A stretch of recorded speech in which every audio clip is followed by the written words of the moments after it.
La nouvelle stratégie logistique à l'exportation, thématique de la 6e et dernière table ronde de la journée. Merci à vous. Alors, j'appelle M. Hafid Aouchiche, le directeur exportation et importation de Lafarge Holcim, M. Hassan Benkrourou, CS du groupe Serport,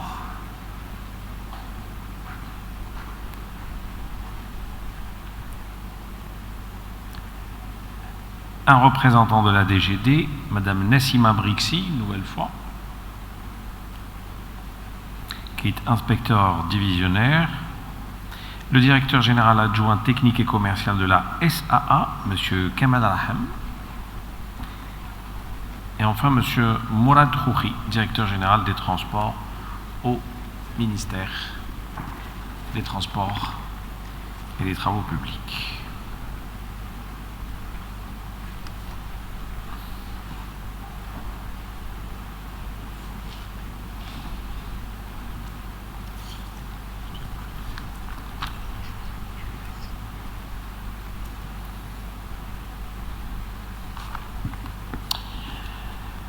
Très bien. La nouvelle stratégie logistique à l'exportation.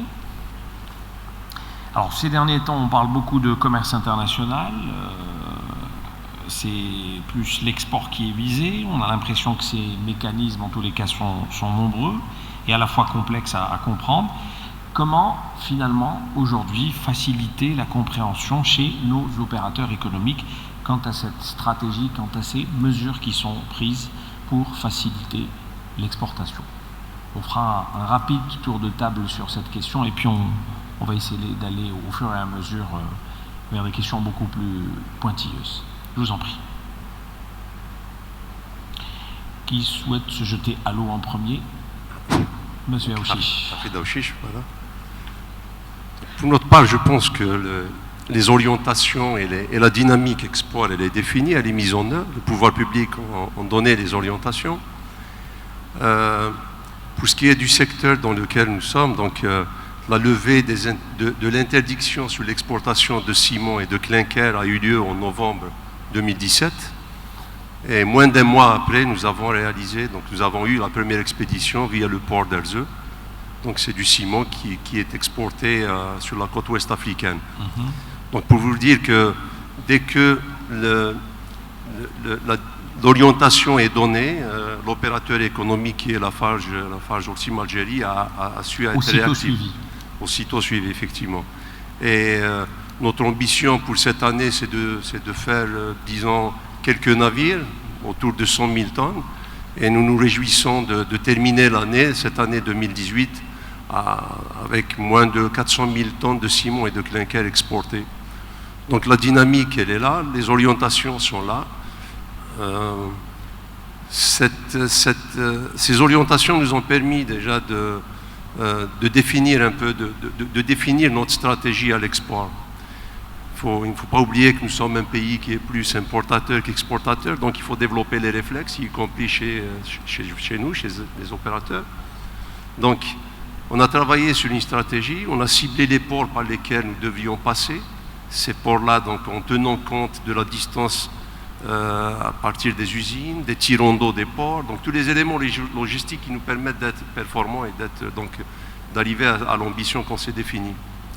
Il y a un très bon travail qui a été mené avec les ports et là aussi, il faut le reconnaître, il faut féliciter un peu tout le monde et les portes sont ouvertes, les gens nous reçoivent, ils sont à notre écoute. Idem pour les services, les institutions d'État, je veux dire les douanes, etc., les services de commerce. Donc la dynamique, elle est là. L'ambition à l'export, elle est là. Maintenant, je pense que pour ce qui est du ciment et du clinker, il y a à adapter déjà certains moyens. Si on regarde, il y a une inadéquation entre les flux qui sortent des ports et ceux qu'on doit charger à partir des navires. On part des ports avec des volumes de 4 000, 5 000 tonnes par jour, et on doit charger des navires avec des performances que le port de Djenjen a réalisées autour de 12 000 tonnes. Donc quelque part, il y a une inadéquation, il faudrait avoir un genre de buffer au niveau des ports, un stock, qui permettrait donc de préparer la marchandise avant l'arrivée des navires et du coup assurer donc une continuité des opérations et éviter le retard au navire. Donc il y a une adaptation de moyens. L'autre sujet, si on veut s'inscrire un peu sur la scène internationale, quand on regarde un peu le marché du clinker et du ciment sur l'international, c'est un marché qui est animé par de très grands acteurs, c'est des gens qui ont une très longue expérience avec des moyens logistiques très adaptés. Donc il nous revient aussi d'adapter nos moyens pour nous inscrire sur cela. À titre d'exemple, je prends n'importe quel port sur la Méditerranée, les cadences de chargement du clinker avec des moyens adaptés sont au-dessus de 15 000 tonnes jour. Donc aujourd'hui, nous chargeons sur nos ports avec juste les moyens du navire. Nous arrivons à faire des cadences, mais en temps de pluie, elles baissent jusqu'à 4 000 tonnes jour, etc. Donc il faut vraiment adapter ces moyens pour qu'on puisse s'inscrire sur la scène internationale, notamment que nos produits sont de meilleure qualité, etc. Monsieur Benchroun, puisque vous représentez Serport et vous avez un rôle important à jouer justement dans ces opérations à l'export. Merci, monsieur Lahri. Donc, la stratégie logistique à l'export découle de la stratégie nationale à l'export, la SNE. Donc, il y a plusieurs volets. Il y a le volet réglementaire. Donc, il y a un projet de décret pour organiser et lever surtout les contraintes liées à la logistique. Et il y a le volet moyen. Donc, il y a un projet de guichet unique portuaire ou Port Community System. Donc pour fluidifier dématérialiser les procédures. Donc ça va apporter un plus pour la logistique et surtout à l'export. Donc les ports sont prêts à accompagner les exportateurs. Donc on a déjà réalisé plusieurs opérations d'export. Donc c'était vraiment une réussite. Donc il y a le ciment, il y a d'autres produits, il y a le port d'Arzeu, port Djinjan. Il y a aussi la plateforme logistique de Tixter, donc à partir de laquelle on a réalisé une opération d'empotage et de transport vers le port par la voie ferrée, donc par train. Donc on essaie de mettre tous les moyens pour assurer une intermodalité dans la logistique et d'accompagner et d'assister l'ensemble des exportateurs. Donc on est à l'écoute s'ils ont besoin d'assistance, d'informations. On a de portails, chaque port a un portail et un site web. Donc on est là pour assister, pour orienter les exportateurs et on est à l'écoute. Donc on peut mettre à leur disposition des prises refaires, des aires pour le stockage, l'entreposage. Donc on est là à l'écoute. Donc s'il y a une demande, on peut répondre positivement à chaque... Oui. Madame Berixi, en tant que douane, vous avez également un rôle important. Il y a notamment ce statut de l'opérateur agréé qui a énormément changé en tous les cas cette donne de l'export. Oui, alors pour de vrai, depuis la matinée, nous avons découlé des idées quand même. Il y a une cohérence et une suite logique. Quand on évoque la logistique, les plateformes et tout ce qui s'ensuit, ça va de soi que la stratégie nationale, la stratégie logistique à l'exportation, en tant qu'institution publique, elle va en découler directement de la stratégie des pouvoirs publics. Nous avons observé depuis l'année 2016 quand même cette pratique ou tendance à exporter le produit algérien. L'administration des douanes, elle en a fait ses preuves et elle en fera toujours. Exporter, c'est comme une lettre à la poste aujourd'hui. Donc il n'y a pas d'imposition, il n'y a pas de formalité assez lourde. Mais les services des douanes, dans leur démarche aussi, tendent à creuser l'idée d'exporter. Car nous représentons une institution à vocation de contrôle, certes. C'est un peu, je dirais, pas assez, probablement pas assez admissible quand on dirait que l'administration des douanes, elle accompagne, elle conseille, elle clarifie la procédure. On creuse l'idée de l'exportation aujourd'hui pour écarter tous les surcoûts dont on évoque depuis le matin. Ils impactent directement le produit algérien. L'administration des douanes, dans sa vocation de préservation des intérêts du trésor public, la protection de l'économie nationale, défend en premier lieu le label algérien. Il faut qu'on arrive aussi au Made in Algeria. Il faut qu'on arrive à véhiculer ce produit. Donc, depuis le matin, quand on évoquait la logistique et aussi la route de la soie, nous évoquons, ça va de soi, des zones de libre-échange. Nous évoquons un langage technique. Cette technicité qui est ancrée dans la matière douanière, dont l'opérateur, il est tout de même distant par rapport à l'apprentissage de ces techniques. Aujourd'hui, l'exportateur, il en serait le meilleur acteur à incarner au bénéfice de ces avantages. Je m'explique. L'opérateur aujourd'hui, l'exportateur, doit voir ces schémas d'exporter 2016, 2017, 2018, des produits frais, des produits agricoles ou autres. Nous souhaitons arriver à un produit manufacturé du moment que les infrastructures sont disponibles et puis les plateformes ou les rencontres professionnelles comme celle d'aujourd'hui, ça permet de faciliter, enfin en quelque sorte, de simplifier le langage technique pour qu'il soit admissible et le message soit reçu. Une panoplie de situations juridiques qui sont favorables à l'exportateur algérien au même titre que l'exportateur qui nous vend son produit de l'étranger, qu'on le consomme, qui nous rend premier pays consommateur, comme il le disait tout à l'heure, le monsieur. C'est vrai, on est arrivé au ciment et tout, mais il y a des mécanismes qui permettront à l'exportateur de faire bénéficier, que ce soit d'avantages fiscaux ou de légèreté de formalité quand il importe des intrants pour fabriquer son produit. Nous avons dans le cadre des accords de libre-échange, l'Union européenne, la grande zone de libre-échange, les accords bilatéraux avec la Tunisie, la Jordanie, des règles, ce qu'on appelle des règles de cumul, dont on peut importer même la matière première, lui rajouter juste une certaine transformation qui doit obéir à certaines règles de pourcentage d'intégration.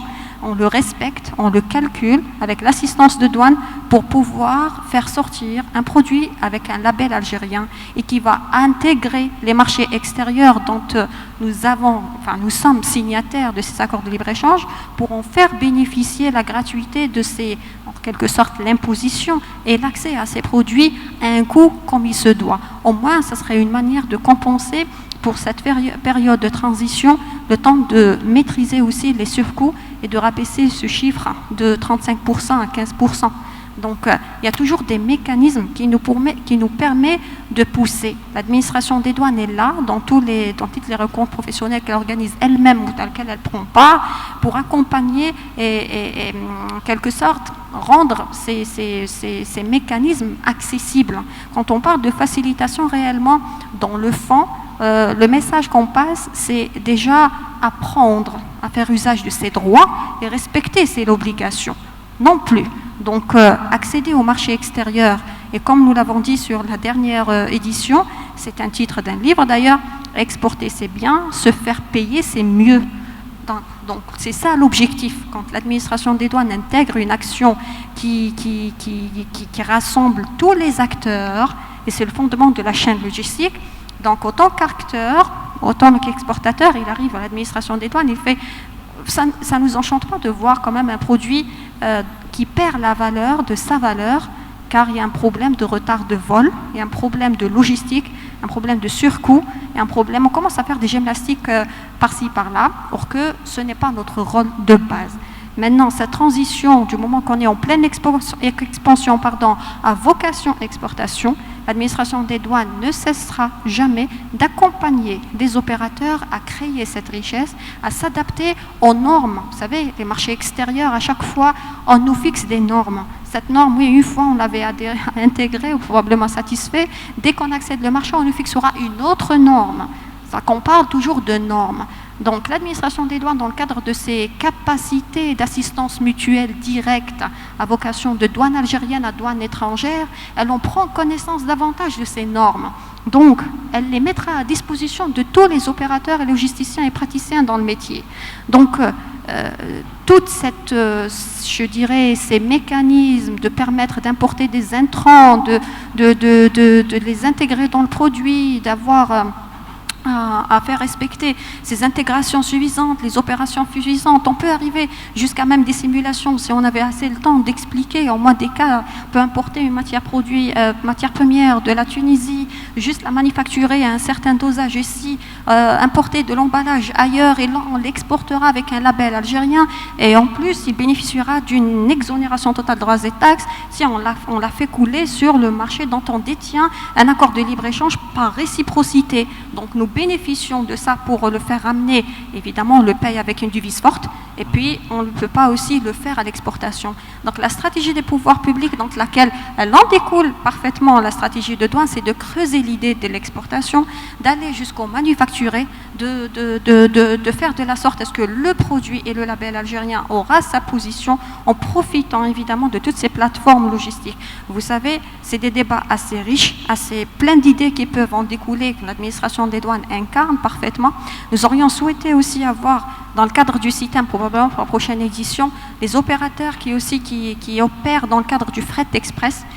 Aujourd'hui, c'est une activité qu'on trouve incarnée juste sur la plateforme, l'aéroport international, mais quelque part, c'est des professionnels. Quand on parle d'exportateurs, on parle d'usines, on parle de production, on parle de machines, on parle de pièces, on parle de panne, on parle d'urgence.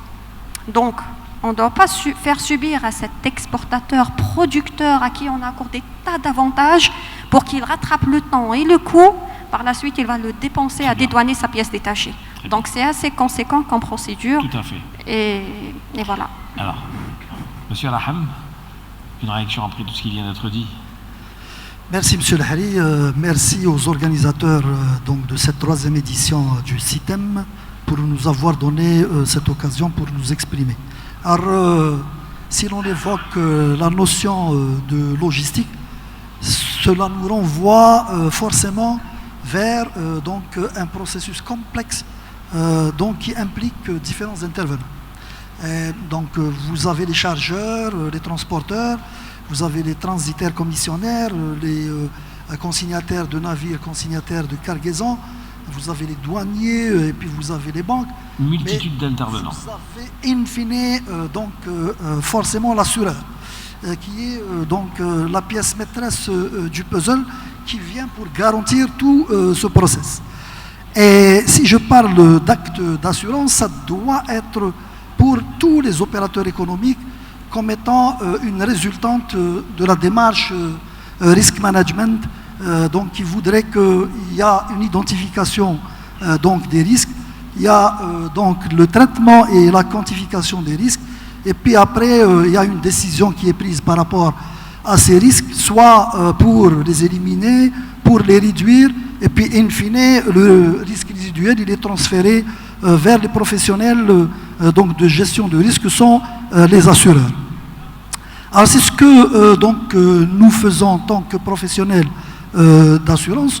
Nous venons pour garantir donc pour donner des couvertures pour la préservation du patrimoine, pour se prémunir les opérateurs contre la baisse du chiffre d'affaires, donc c'est les assurances financières, et pour assurer leur responsabilité civile par rapport aux préjudices qu'ils causent à autrui dans le cadre de l'exercice de leur métier.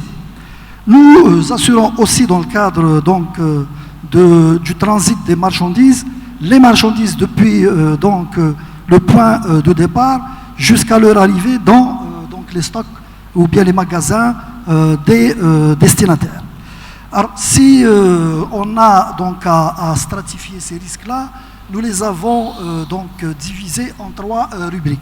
Vous avez d'abord les risques qui sont liés au terme du commerce international, qui sont communément appelés Incoterm. Et comme vous le savez, en 1936, la Chambre du commerce international a institué donc ces termes du commerce international. Ils ont été révisés à plusieurs reprises. L'avant-dernière révision de 2010, de 2000, et puis avec la dernière de 2010, donc on a réduit ces Incoterms de 13 à 11. Pour revenir donc au risque de ces Incoterms, je vais essayer de donner 2 exemples. Je commencerai par le CFR. Et là, le problème qui se pose, c'est dans les choix du moyen de transport, parce que souvent, quand on choisit un moyen de transport le moins de 10 ans, on retombe forcément sur les pavillons de complaisance, de libre immatriculation, donc qui ne sont pas forcément soumis au respect des normes de navigation internationale. Et là, donc, le risque, il est fort par rapport donc à l'endommagement donc des biens ou des marchandises qui sont transportées. Je reviens à l'autre Incoterm, donc le CIF, Cost Insurance and Freight. Je dirais deux mots parce que mon prédécesseur il a déjà expliqué.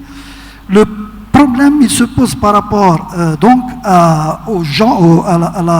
au contrat d'assurance qui est choisi et par rapport à l'obligation, parce qu'en fin de compte la loi 8007 elle fait obligation aux opérateurs économiques d'assurer leurs marchandises, mais avec l'ordonnance 9507 il y a une levée partielle de cette obligation. Donc il est vrai, comme l'a dit donc monsieur le président directeur général de la CAT, et celui qui veut assurer sa marchandise doit le faire auprès d'une compagnie de droit algérien.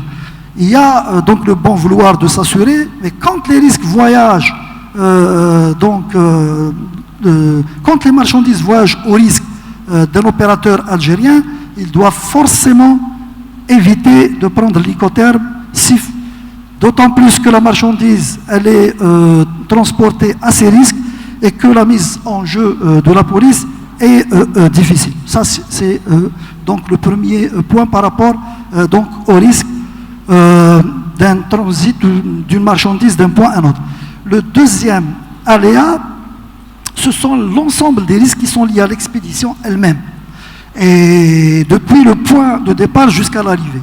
Et là, vous avez des risques ordinaires et des risques exceptionnels. Les risques ordinaires, vous avez des risques majeurs qui sont liés aux moyens de transport et en même temps à ce qu'ils transportent comme marchandises. C'est généralement le naufrage, l'abordage, collision, renversement. Et vous avez un deuxième type de risque ordinaire qui frappe directement l'équipement ou la marchandise transportée. C'est généralement la détérioration, la perte de quantité, la mouille, etc.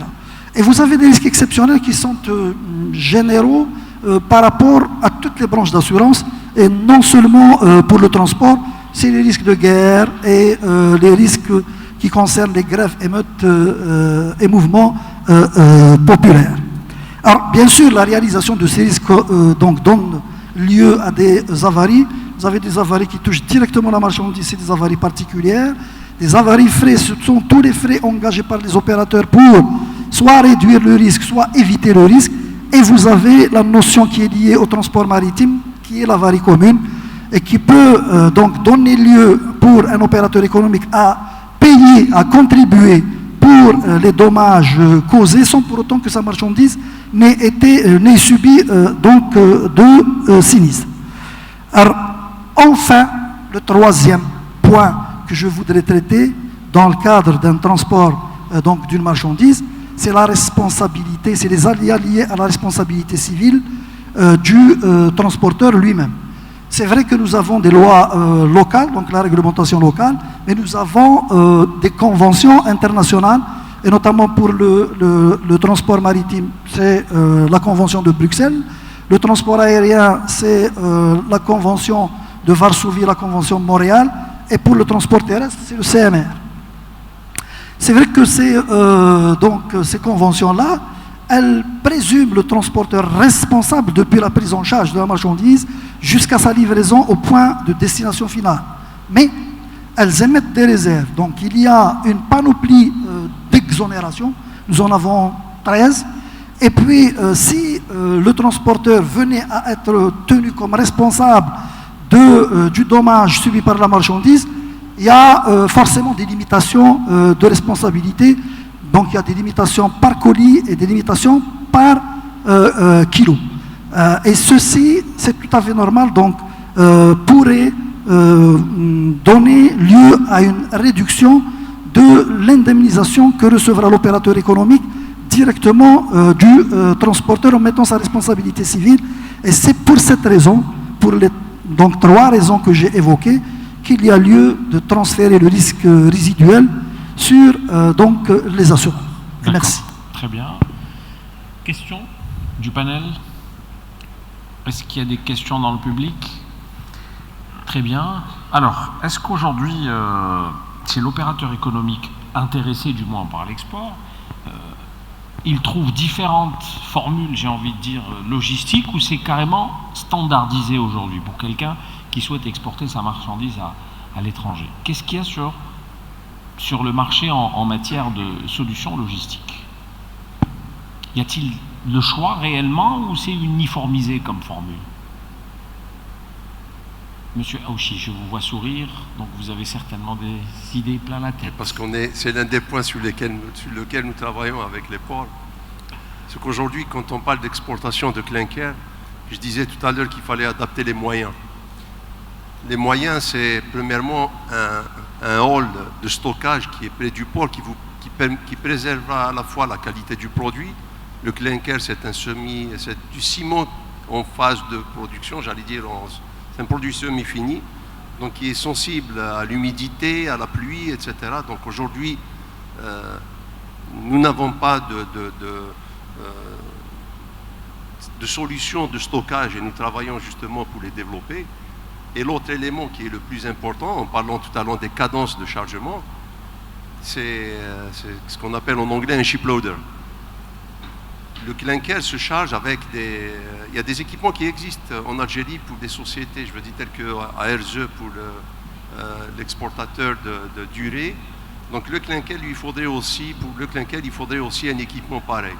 Donc on s'est réjoui d'apprendre que le port de Djenjen compte investir sur des équipements pareils, mais ça devient une question indispensable si on veut s'inscrire dans la cour des grands acteurs du marché du clinker et du ciment. D'accord. J'ajouterais peut-être quelque chose qui n'a rien à voir avec les équipements et les moyens. Quand j'ai parlé tout à l'heure de réflexe, aujourd'hui, quand je vois un peu les navires que nous avons chargés à ce jour, je dirais qu'il n'y a pas de distinction, si vous voulez, en termes de traitement de ces navires, précisément à l'accostage, entre un navire d'importation et un navire destiné à l'export. Je lance un appel un peu au port et au pouvoir public de faciliter de créer à ceux qui sont dans l'export. Exactement. Un navire, aujourd'hui, les navires de 30-40 000 tonnes, le coût de service tarif par jour est de $20 000 jour. Ça varie de 18 000 à 20 000 $ jour. C'est des choses que nous pouvons éviter je veux dire, en accordant peut-être une priorité d'accostage à ces navires. Voilà, c'est juste un appel. Le représentant de Serpent et la représentante de la douane pour un peu répondre à cette doléance.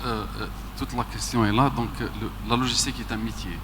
Donc, un exportateur ne maîtrise pas forcément la logistique. C'est pour ça qu'on invite même les opérateurs privés à créer des plateformes logistiques qui prendront en charge l'opération d'exportation. Donc, en ce moment, on a deux moyens, donc soit par voie maritime, soit par voie aérienne. Donc, pour le maritime, donc on a déjà réalisé quelques opérations. Rapprochez le micro, oui. s'il vous plaît. Donc, mais le plus important dans toute cette chaîne logistique, c'est le métier. On n'a pas de logisticien. Donc, ce n'est pas l'exportateur au producteur d'exporter, de chercher le chargeur, le navire, par quel port, par quel moyen. Alors, il y a une idée qui a été lancée ce matin par un des panélistes. Pourquoi pas lancer ou créer une agence nationale de la logistique? Je ne sais pas si une idée. Oui, donc ça rentre dans le projet peut-être du décret qui va organiser un peu la logistique. L'idée, c'est de créer une agence nationale de logistique qui va organiser toutes ces plateformes. Donc on a beaucoup de termes, on utilise beaucoup de termes, port sec, entrepôt sous douane, plateforme logistique. Donc on veut créer vraiment la notion de la logistique, une plateforme logistique, donc avec des métiers. On a parlé ce matin de formation, donc pour former des vrais logisticiens qui prendront en charge ce volet. Mesdames Rixi, vous qui avez affaire aux opérateurs économiques, est-ce que vous déplorez justement le fait qu'il n'existe pas de métier de logisticien? Oui, mais déplorer, c'est notre vécu quotidien. Donc, en quelque sorte, c'est un second rôle de l'administration des douanes que mène avec les opérateurs au quotidien. Ça ne sert à rien d'accomplir les formalités de douane en un temps record sans pour autant que la marchandise ne soit acheminée et l'opération d'exportation ne soit pas aboutie et le paiement ne soit pas effectué ou bien au moins elle est arrivée intacte pour pouvoir revendiquer l'exact. Maintenant, c'est vrai, depuis la matinée, nous avons lancé beaucoup d'idées, beaucoup de recommandations. S'il y a une question d'organisation pour gérer la transition du moment que ça se multiplie ces opérations. L'idée de l'agence, moi qui veillera sur cette activité, elle serait toujours évidemment la bienvenue. Maintenant, je voulais juste clarifier des situations. C'est que nous entendons parler dans le jargon de concepts que, de part aussi mes collègues depuis le matin, évoquaient le côté juridique, conceptuel.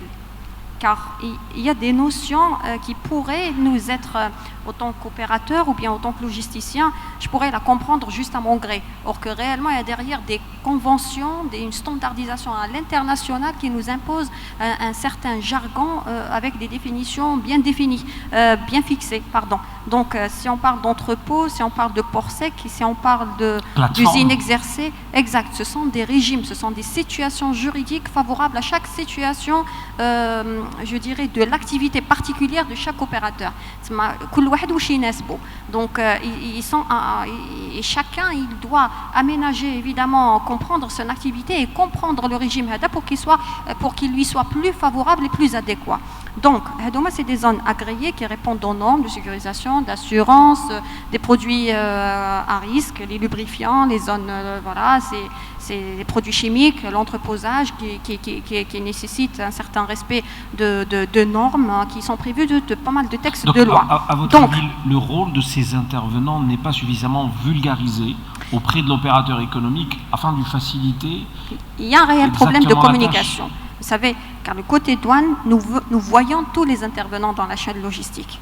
Car à la base, avant d'exporter, il faut qu'il passe par le service des douanes. Alors, quand il va transporter, il passe par le service des douanes.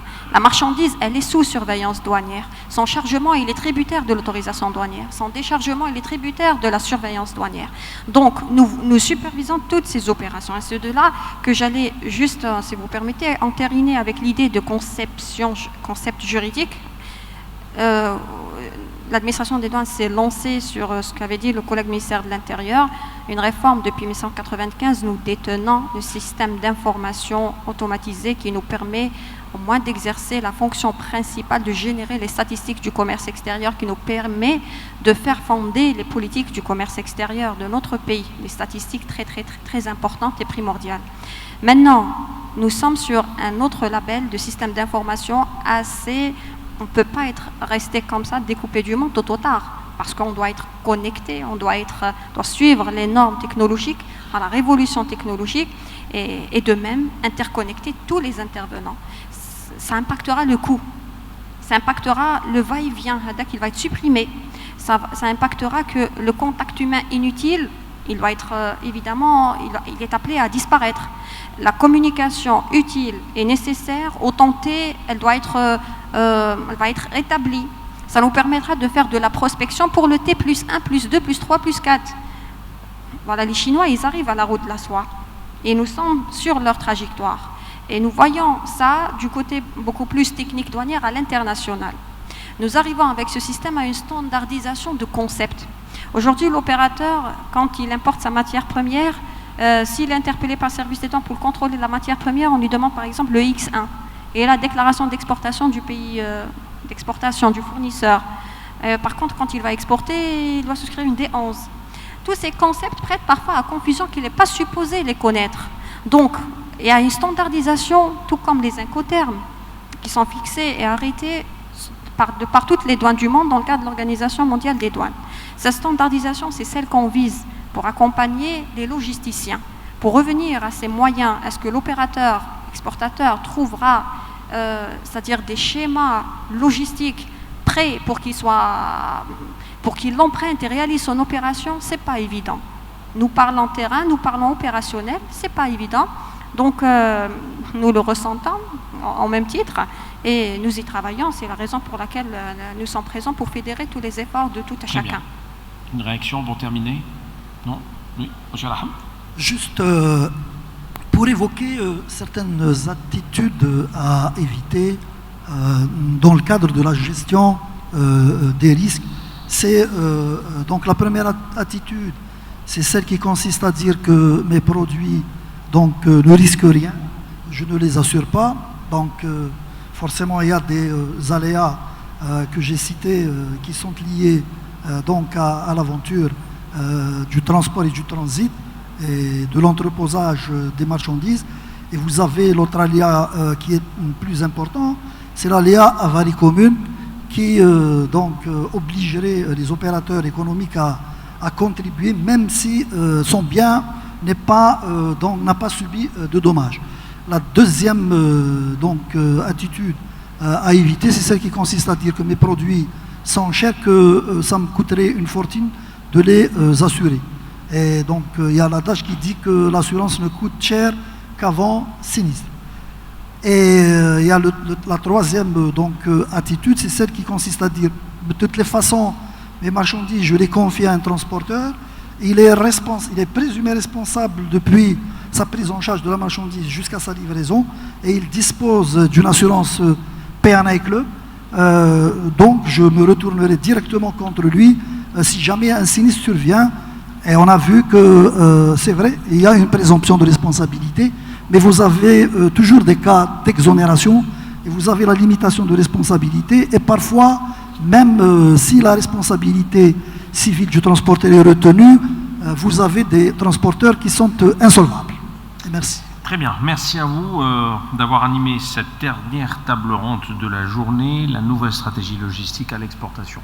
Merci. On vous donne rendez-vous donc ici même, demain. Il y avait une question ? Allez-y, mais il fallait vous manifester avant, monsieur. Allez-y. C'est Naït Ibrahim, Universal Transit.